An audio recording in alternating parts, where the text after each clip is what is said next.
In this chapter, we are studying about the basic concepts of classification.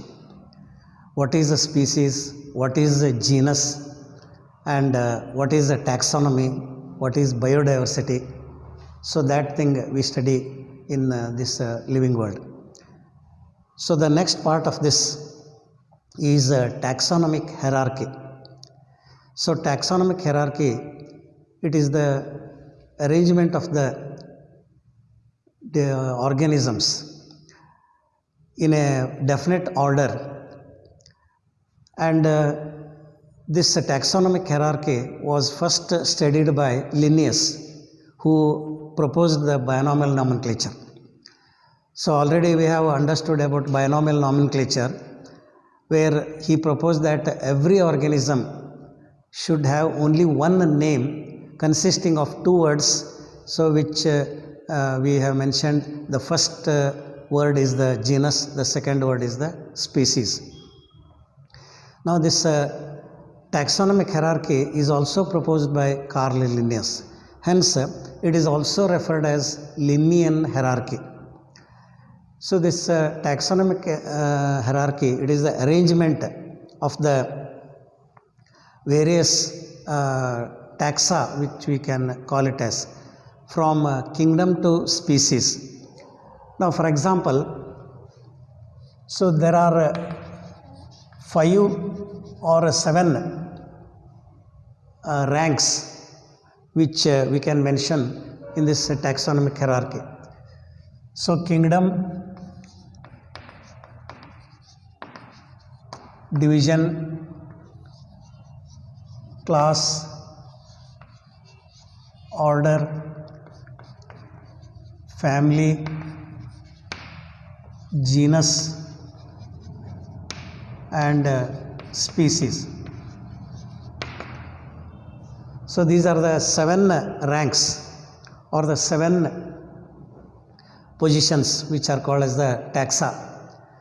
Now this from kingdom to species, how they are arranged. Now take for example human being, which we call it as Homo sapiens. Now for example, Homo sapiens, this is the name of a human being, and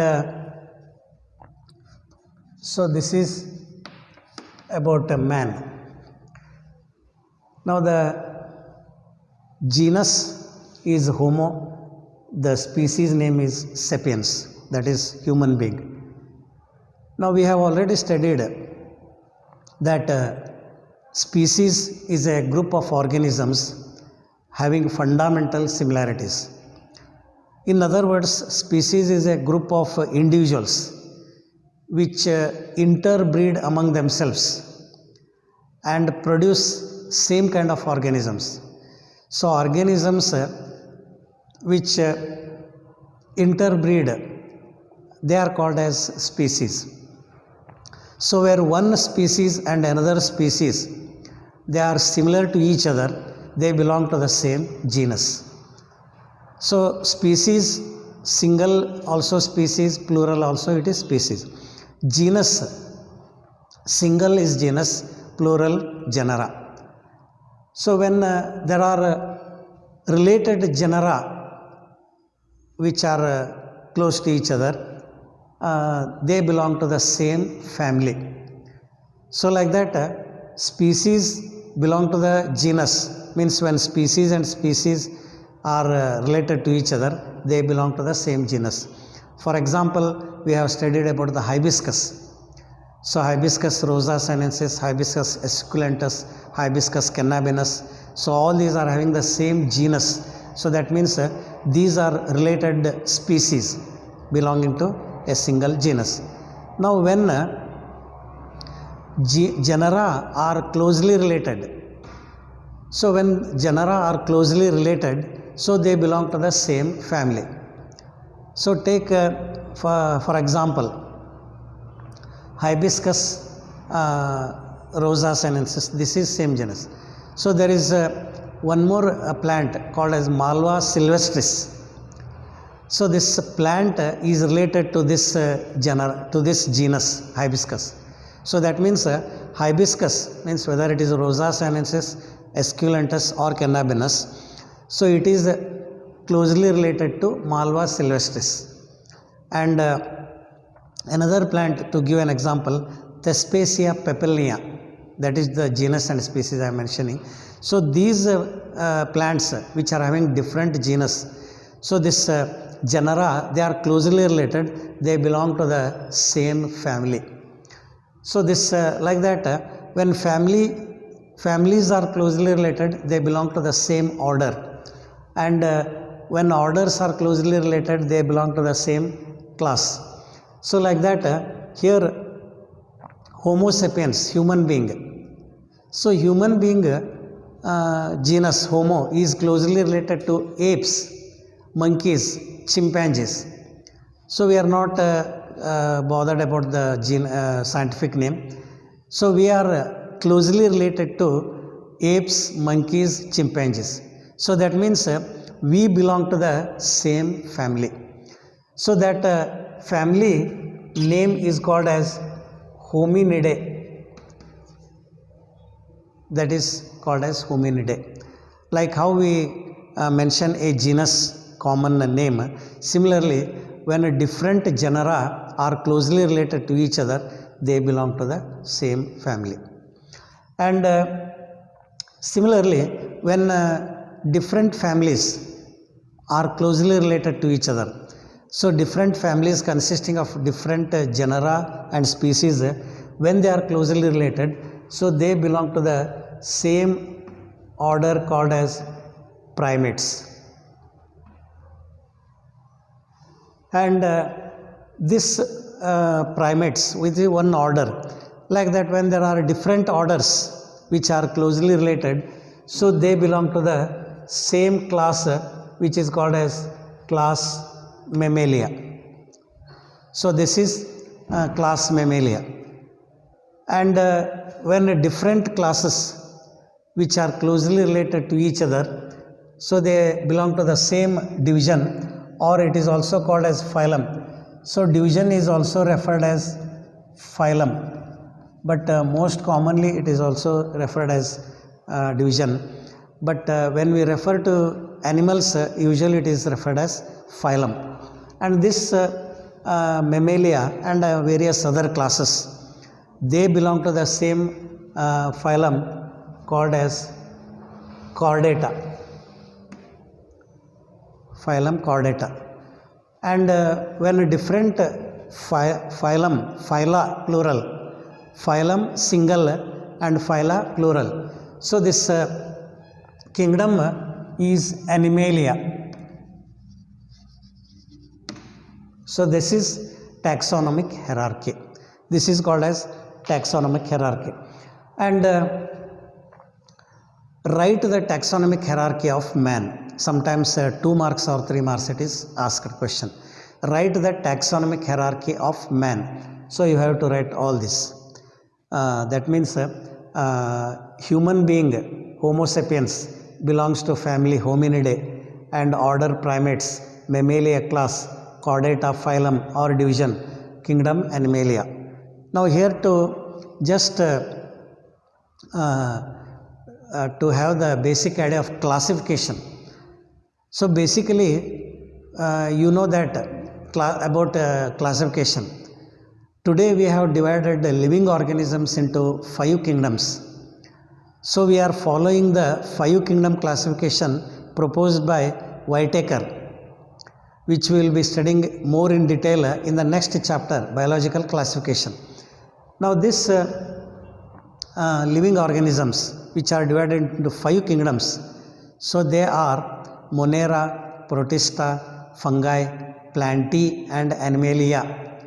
So Animalia, animal, both are same.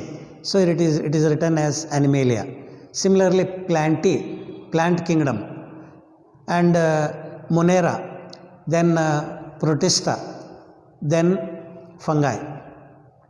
So Monera, Protista, Fungi, Plantae, Animalia, these are the 5 kingdoms in classification.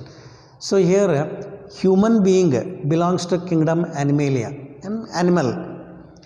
And kingdom Animalia is divided into different phyla, divisions, which basically we have studied in zoology part.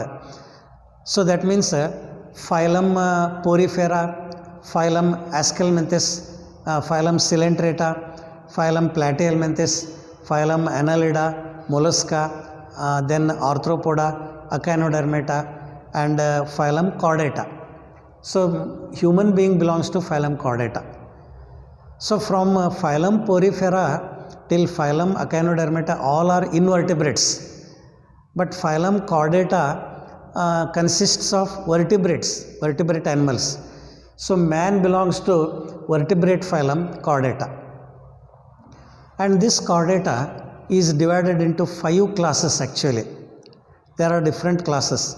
Class fishes or Pisces, class reptilia, then the amphibia. So class Pisces, amphibia, reptilia, aves, that means birds, then mammals.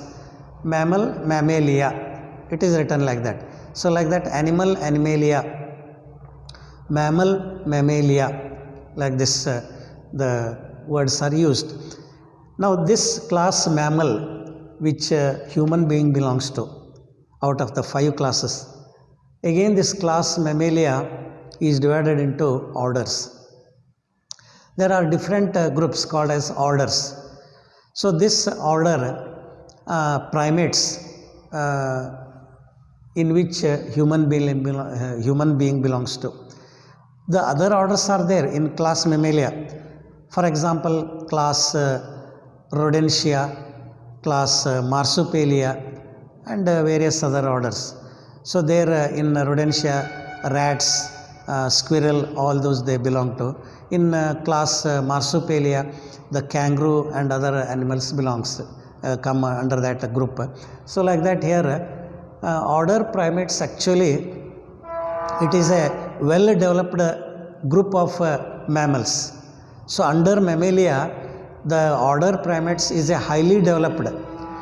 So the other animals which are less developed, means as per evolution, so they are less evolved than man, so they belong to other orders. And so order primates, where human being, apes, chimpanzee, all those animals are included under this order. Now again, order primates is again divided into family. So again, family is a group of organisms which are again closely related to each other. Under that, Hominidae is one group to which human being belongs to, Homo sapiens. So this family consists of again this human being and certain other monkey and all that, certain apes example. That is how this taxonomic hierarchy is written. So write the taxonomic hierarchy of man when it is asked. So we have to write to which kingdom man belongs to, and similarly to which phylum and to which class, order, family, and genus and species. So genus and species also we have to write whenever the taxonomic hierarchy is asked. So this is one example of human being. Now similarly, if you take a plant, for example, take a plant, mango we shall take. So this plant example, one plant and one human being, animal we have taken. So this kingdom is Plantae. So this plant means it is actually, we have taken the mango example, followed, and this mango is a plant commonly we know. Under plant kingdom, there are again different divisions. So those divisions we have studied. Bryophytes, pteridophytes, gymnosperms, angiosperms. These are actually the divisions. So mango belongs to angiosperms. That is the division. It is written as angiospermy. Angiosperms. Mammalia, mammal. There is no any difference. Then Animalia, animal. Plantae, plant. Angiospermy, angiosperms. So this plant contains different divisions. Of course, algae is also considered as one of the division, which includes the green algae, red algae and brown algae. So algae, bryophytes, pteridophytes, gymnosperms, angiosperms. So these are the division. So usually the word phylum is used for animals and the word division is used for plants. That is for this angiosperm. Then class. Angiosperm is again divided into two classes. So here there were 5 classes. So the number of the classes depend upon the variation in the characters and the total number of species which are included in that group. So this angiosperm is divided into 2 classes that commonly we know, dicotyledons and monocotyledons. So mango is a dicotyledon. So class Dicotyledoni. This is one group or one group of plants coming under angiosperm. So under angiosperm we are having 2 classes, monocotyledoni and dicotyledoni. Suppose if you would have taken a monocot example, for example onion, coconut or like that. So here suppose if you take coconut, here you have to write monocotyledon. So onion, so that is also monocotyledon. So if you take a dicot, so that means example, so it belongs to dicotyledon. Then dicotyledon is divided into orders. So actually there are a number of orders in each class. Usually under dicotyledon there are many number of classes. But under monocot, there are very few number of classes. So whatever may be the number, we are not concerned about how many orders are there in each class and all that. So here dicotyledon consists of a few number of orders. So that is one order called as Sapindalus. This is the name of the order which is coming under dicotyledon. So Sapindalus is one order, and again this order is divided into families, and the name of the family coming under this means which mango belongs to is Anacardiaceae. This is the name of the family to which mango belongs to. So this Anacardiaceae is one family coming under Sapindalus. Then genus and species of mango is Mangifera is the genus. So Indica is the species. So always the first letter of the this genus name should be in capital, that we have studied in the rules of binomial nomenclature. So the species name, of course, it should be in small letters. So Mangifera indica, so Homo H is capital here. Similarly, Mangifera indica is the genus name of the mango. So Anacardiaceae and Sapindalus.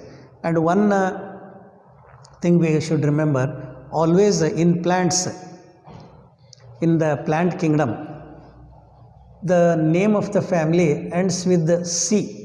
That means CEAE.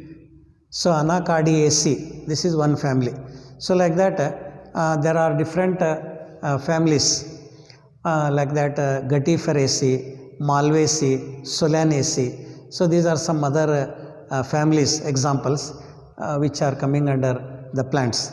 So always the family ends in C, and usually the order ends in ALS, ALES.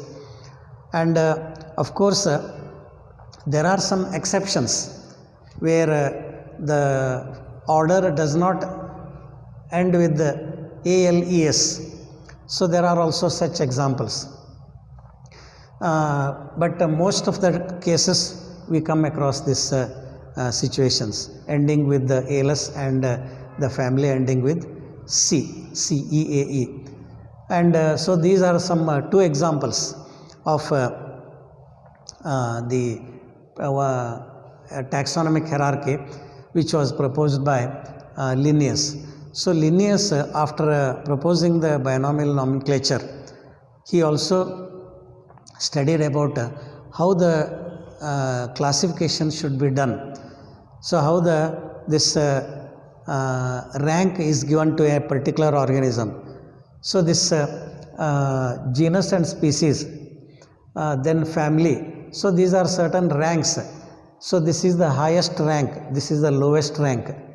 So species is the individual it is. Homo sapiens means it is a single individual, example, an animal. But these are group of organisms, family, order, class, division, all these are a group of organisms. So like that,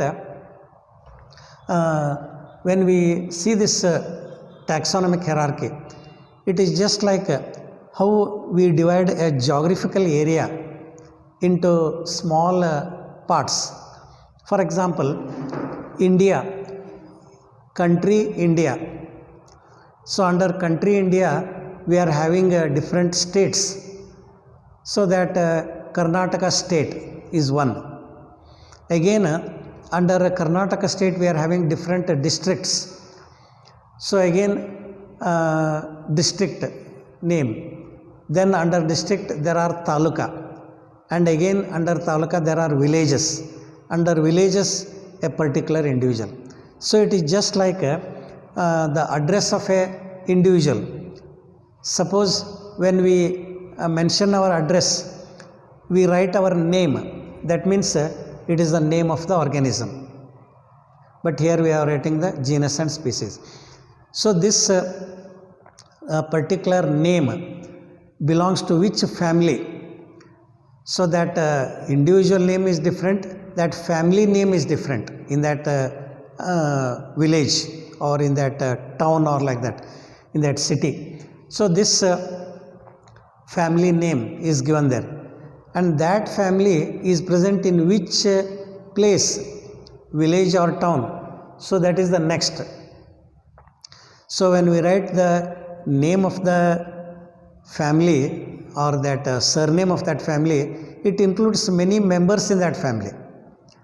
And that family, such kind of families are present in that village. There are many families with the different surnames. So that family belongs to which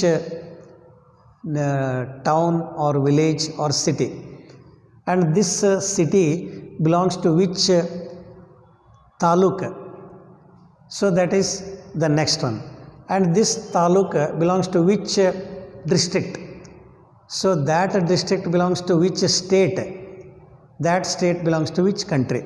So like that, it is just like mentioning our postal address and how the organisms belong to. So this is what is taxonomic hierarchy. So taxonomic hierarchy was actually proposed by Linnaeus, and he explains as to how the classification is done.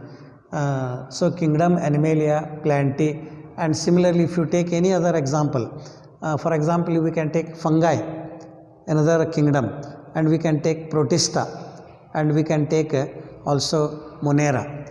So each kingdom which we have studied basically in a classification proposed by Whitaker, which is followed at present. So that every kingdom is divided into divisions, and each division is again divided into class, and class is divided into order, order is divided into family, and family into genus and species.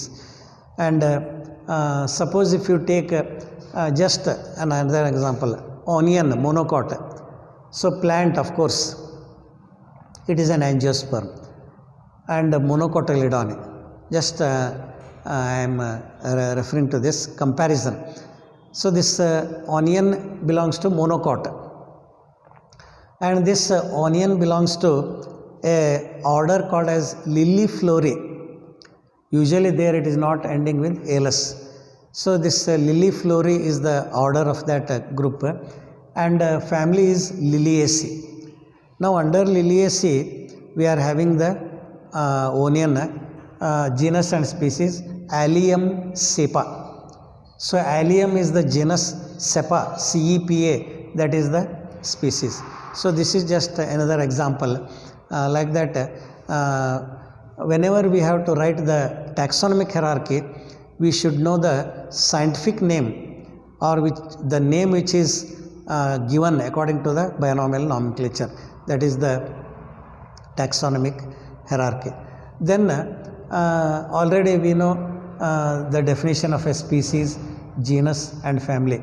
So usually this is asked for 1 mark. Define species, define genus, define family, like that.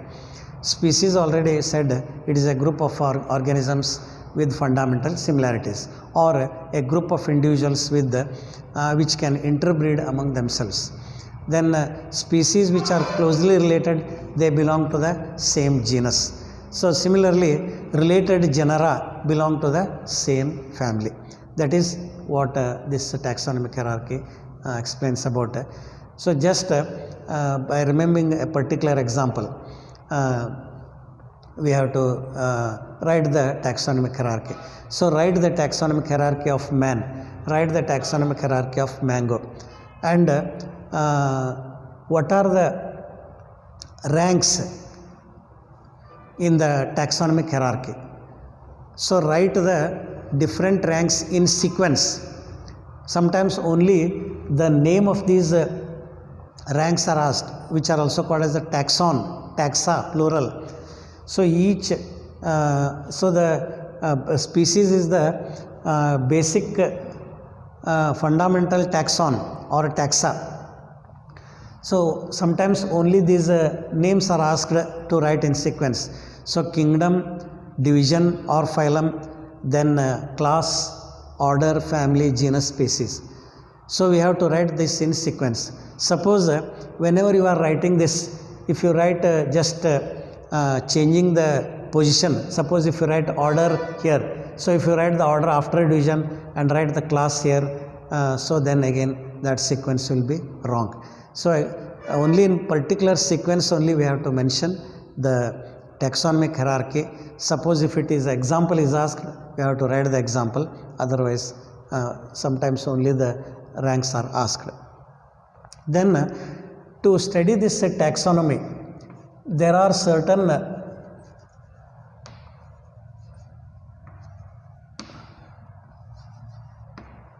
what are called as taxonomical aids.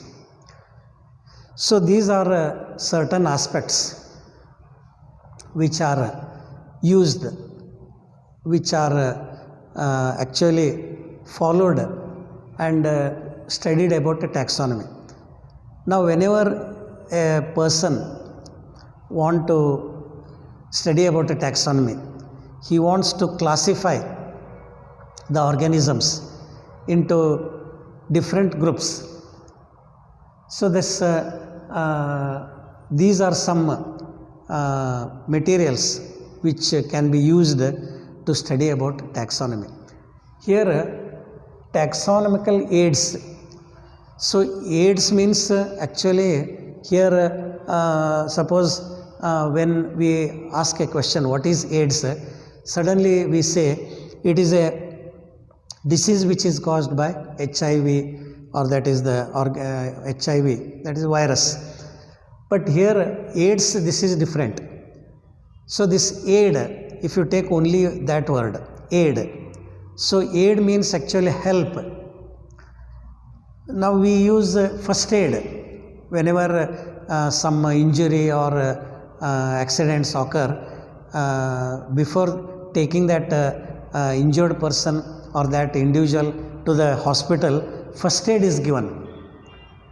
So that is first aid. First aid means it is the first help, support which is given to that person. So aid means help. So these are the aids. It is a plural of aid. So for studying taxonomy, there are 5 aids which we can study. So one is herbarium, second one is botanical gardens, and third one is the museum, fourth one is the zoological parks, then fifth one is the key. So these are 5 taxonomical aids. So this is usually asked for 5 marks question actually. Explain taxonomical aids. So for each, just we have to write 1, at the most maximum 2 sentences, and separately they may be asked for 1 mark. What is herbarium and what is key, or like that. Now first, one by one. So already we have mentioned whenever we want to study about classification. So this classification is studied when we observe a variety of plants and animals and variety of different organisms. So just by observing the organisms surrounding us is not enough for classification. So if I want to, or if anyone wants to classify organisms or study about taxonomy, he has to observe different types of plants and animals. Not only the plants and animals in his area, but the plants and animals in other areas in different climatic conditions. Followed. So like that, so by observing the different plants and animals, we come across such kind of aids which help. Now one by one, herbarium, taxonomical aids, herbarium. Now herbarium means it is a kind of sheet on which plants are pressed, they are dried and fixed to that sheet. That is called as herbarium. So this herbarium, it is a kind of a storehouse where the plants are collected and placed in the on the sheets there. And how this herbarium is done, or what is the use of this? By fixing the plant to a card sheet or like that. So usually that herbarium is the size of 43 into 29 centimeters card sheet. So it is a white card sheet of about 29 into 43 centimeters. And on this card sheet, that plant is fixed. After it is pressed and dried, then it is fixed. Now why this is done? So just by taking a plant and a twig of that plant. Plant means not the whole plant. Suppose if the plant is a very small herb, usually the plant is removed along with roots. If it is a very short and if it is not height, it is having very less number of branches. So the whole plant is removed. Suppose if it is a large tree or a shrub like that, so then what happens? The part of the plant, usually a twig of the plant is removed, and this twig, which consists of a few leaves and a few flowers and also fruits, it is taken. Now it is actually pressed between two wooden planks by two cardboards or like that. It is placed in a newspaper and it is pressed there. So the moisture content of the plant is absorbed by the paper and then the plant becomes flat. It is flattened there and pressed and it is also dried. So the plant is pressed and dried. So this is done within 1 or 2 days or at the maximum 3 days. So if you take a plant today and press it in between two cardboards placed in a paper, in between a paper, so there the plant gets pressed there, the water content or the moisture content of the plant is absorbed by the paper and the plant gets dried. Now this plant is placed on that sheet. Suppose this is a sheet. So this is the plant, how it is fixed. This is the, so it is fixed by the help of gum or even this paper, this Tixo tape. So this plant is fixed there. Now after fixing this plant, we have to write the name of this plant, common name as well as scientific name, both. Now if you don't know the scientific name, just leave a space there, write the common name which we will know there, and write the name of the place where it is located or where it is collected, and write the date of collection. So all that and the family of that plant. So this can be done afterwards, but whenever we collect that plant, first thing we should write the common name, date of collection, place of collection. So this is done, and such kind of herbarium sheets are stored in large storehouse, and whenever we want to observe the plant, so we can go and take that plant and observe.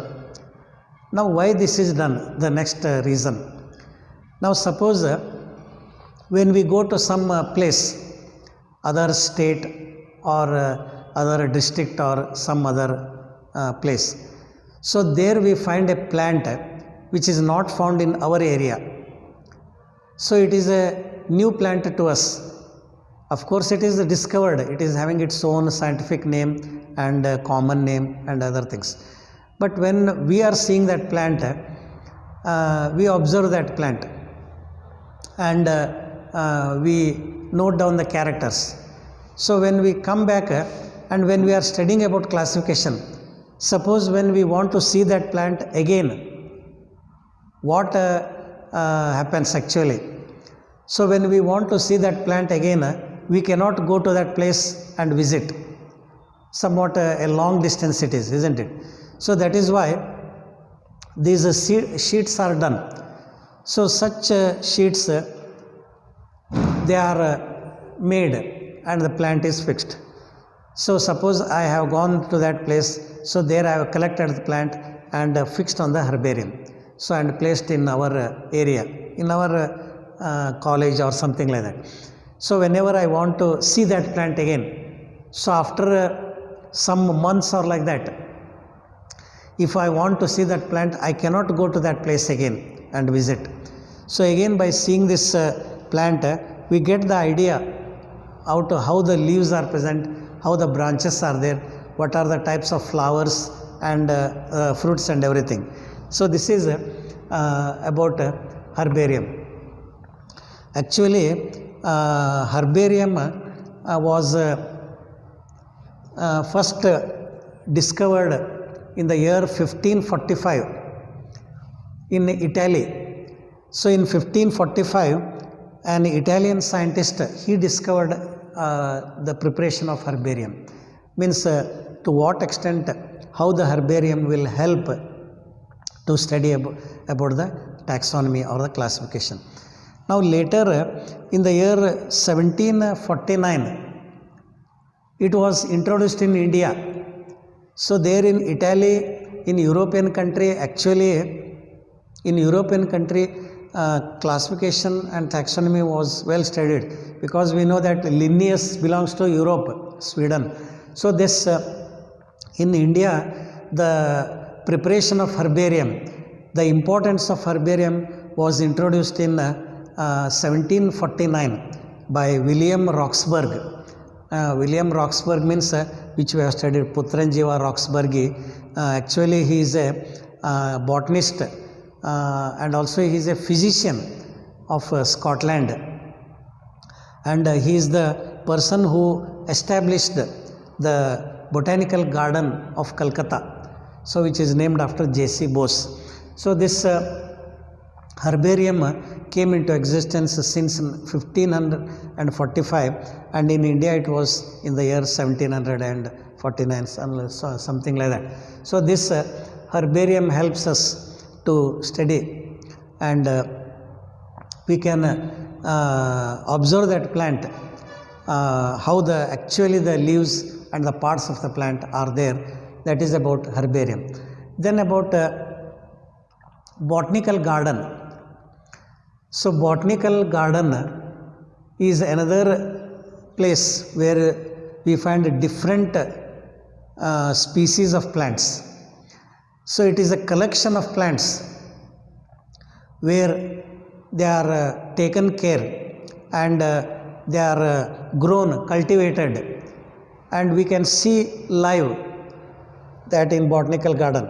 So the difference between herbarium and botanical garden is, now whichever plant you observe, we can see the living plant in the botanical garden. But in herbarium what happens, it is a dead plant, it is dried, it is pressed, then it is fixed to the sheet.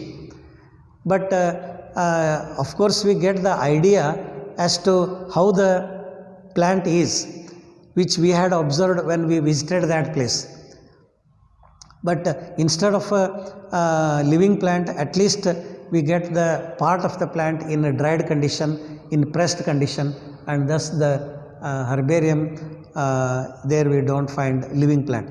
But in botanical gardens, whenever we visit botanical garden, it is a garden where there are different collection of different plants, and they are protected and they are cultivated there, or they are grown. And this botanical garden usually consists of several number of species. A normal garden cannot be called as a botanical garden. So in our areas there are gardens. In our schools, colleges, there are gardens. But usually when we want to call it as a botanical garden, it should have variety of plant species there. Then we can refer it as a botanical garden. So variety means usually rare plants should be grown there, not the common plants which are present in our area. There may be many number of plants in our area, but growing those plants in that garden is not merely, cannot be considered as a botanical garden. So plants which are not usually in our area and they are brought from some other areas, rare plants are usually cultivated. So by observing these plants which are not present in our area, of course the living plants are seen in our area. Along with them, such rare species, when we observe in the garden, we can study about the classification. So just by observing the different types of plant species, we also get the idea of taxonomy. Then about the museum. So museum, commonly we know there are various types of museum. So it is also a storehouse where different materials are collected, not only about plants and animals. It may be belonging to history or architecture or any other event. It may be, even it may be about sports, or even it may be about any other branch of science. So there different materials are collected, and they are well preserved.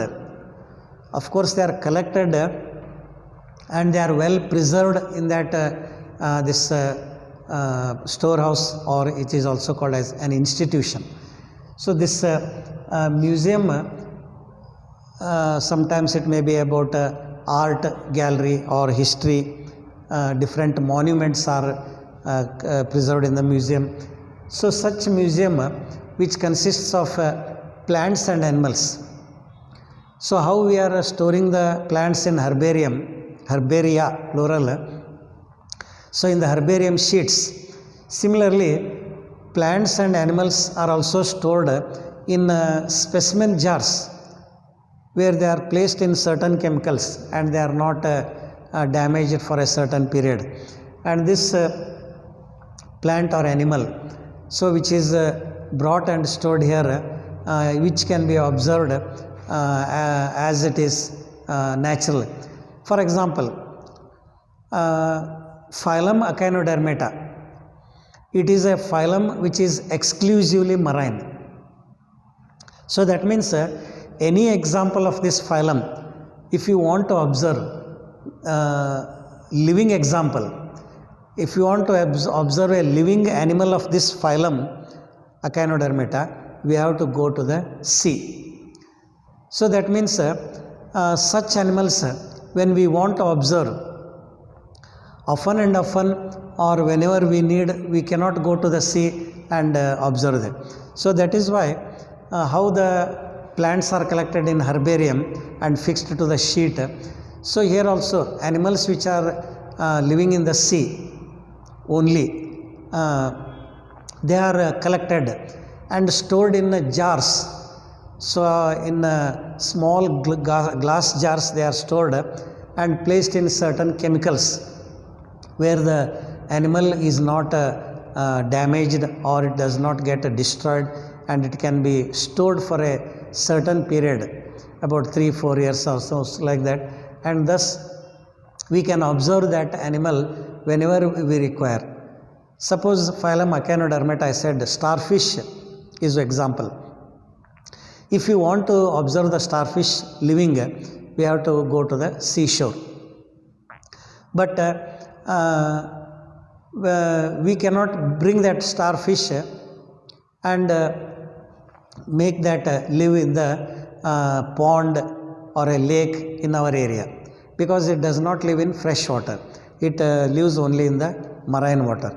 So that is why this starfish is collected and stored in chemicals, and it is kept in the museum. So such animals, this is one example. Similarly, the plants. So the certain plants which cannot be fixed to a herbarium, which cannot be stored as a herbarium, there also those parts are placed in glass jars and placed in the museum. So for example, it may be a fruit or it may be a flower. So by pressing the flower or the fruit, so the flower or the fruit may get damaged. So that is why that part is placed in the chemical and then it is stored in the this museum. So by observing the museum, we can study different types of plants and animals, though they are not living. So in case of museum and herbarium, the plants or animals, they are not living. In case of herbarium, the part of the plant is dried and pressed, it is dead. In museum also, the plant or animal which is stored in the glass jar, it is also dead. So like that, but in botanical garden, only plants are there, but living there. So actually, we can come to know it, their natural appearance in case of botanical garden. In herbarium, what happens when we bring that plant and fix to the sheet, it may lose its original color appearance, but the shape of that part, it remains as it is, but the color will be lost. For example, if you take a leaf and press and gets it dried, so it may lose its green color, it may become brown color. So that means the original natural color is lost. But in case of botanical gardens, what happens? We can observe the plant living and actually how it flowers, how the fruits are formed, how the seeds are formed, and the other characters of that plant can be clearly observed. And by studying the different characters of plants, animals, then only classification can be done. So classification means just observing and grouping the plants and animals, means placing the animals and plants in different groups is not the work actually. There the almost all characters should be taken into consideration, and then classification will be that means it will be successful or it will be appropriate, in other words. That is about a museum. Then about zoological parks. So in botanical gardens, plants; in zoological parks, animals. That is the only difference. So here actually zoological parks means actually it is zoo. So zoological park short form is written as zoo. Commonly we know what is a zoo. So this zoo is visited for observing the animals in their natural condition, live.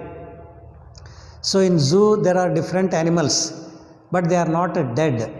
So there in zoological parks, in botanical gardens, living plants and animals can be observed. So zoological parks are places where the animals are protected and they are maintained with the proper care and attention.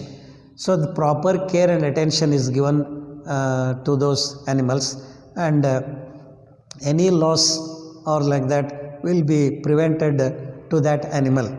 So what natural kind of food or habitat they require, such kind of things are provided to the animals, and by observing these animals, what we get, that is the question. By observing a dead animal, or in case of museum, starfish, I said, actually when we go and observe the starfish in the sea, that is different, and observing the starfish which is stored in a glass jar is different. So that means when we see the animal living, we can observe its movements, its feeding habits, and also even its breeding habits also we can observe. So how the behavior of that animal, whether it may be the locomotion of that animal, and the feeding habit of that animal, and even the breeding habit of that animal can be observed under the zoological parks. So this is this zoological parks will help by observing the living animals. Then the last part of this taxonomical aids, fifth aids. So aids means the materials or one which helps us to study that aspect. These are the 5 aids of classification, 5 aids of taxonomy. So key is a type of study, but however when we want to know about key, it is a detailed actually process. But in short, to tell about key, by just observing the similarities and the dissimilarities of the organisms. So by making a list of the similarities, so when you observe plants of different species, it may be, and if you observe animals, whether you observe in the zoological park or botanical gardens, so there when you make the list of the similarities, or you observe the similarities and also the dissimilarities. So just by making this, when you classify the organisms, so by knowing the similarities and dissimilarities, we come to know to how much extent that those 2 species are related to each other or resembling each other, so that we can consider and taken into consideration for classification. whether they are to be grouped under same group or whether they are to be grouped under different groups. That is in case of key. So these are the 5 aids which we can study about classification. So already I mentioned, so taxonomic study means it is not a very short process.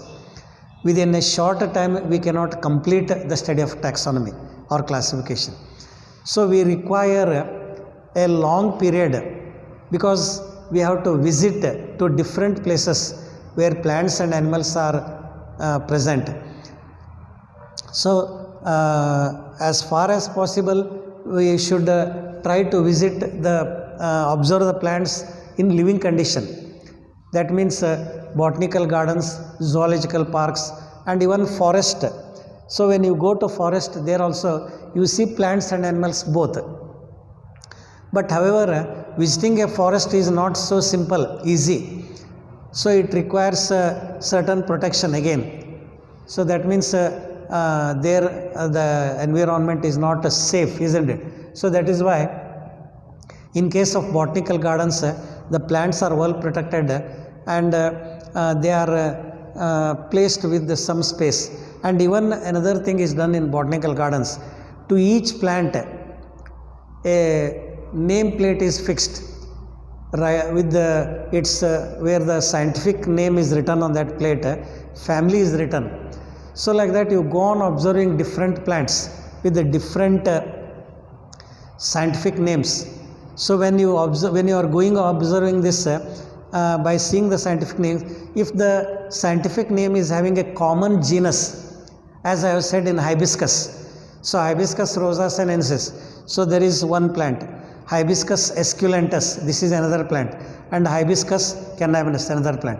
So when you are observing these plants and observing the names, you will get an idea that these two plants are related to each other.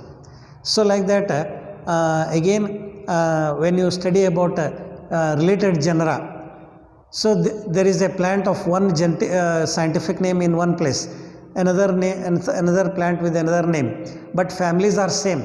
So there you will get the idea as to these two plants, though they belong to different genus, but they belong to the same family. That means they are related in some of the characters. So like that, in botanical gardens, plants are there not only naturally grown, but even they are named with the they are written on the stem of that with a small plate, the scientific names, the family is also written there. So by just observing the name of the plant, means sometimes we don't know the scientific name when we go, we know the common names, but by observing the scientific names we come to know the relationship of the plants and or those two species. And even in the same thing, even in zoological parks also, names are written there, the name of the animal is written there, and there just by observing the different species there, it may be a bird species, it may be some reptiles, it may be some other mammals there, any other species which are placed, by observing the names, and we can come to know the natural habit of that organism, plant or animal. So these are the 5 taxonomical aids, and this is what is taxonomic hierarchy, and that is about the living world chapter. So with this we complete this living world chapter. So in the next part I will take about biological classification.